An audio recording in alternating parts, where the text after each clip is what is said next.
Короче, men ajrashmoqchiman. Harom oila bilan bekor uylanganimni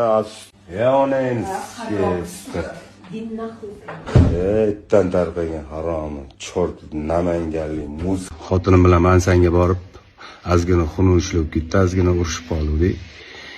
Shunga xotinim shu Namanganda tug'ilib o'sganligi uchun shu namanganlik deb xotinimni ozgina so'kib yuboribman. Ba'zi bir o'sha namanganlik aka-ukalarimiz, oshnalarimiz xafa bo'lishibdi, noto'g'ri xayolga borishibdi, lekin noto'g'ri xayolga bormanglar sizlar.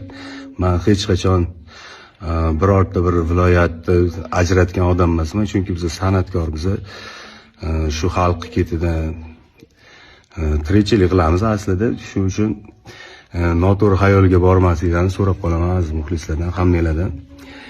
Namanganda juda ham oshna og'aylarim men juda ham ko'p.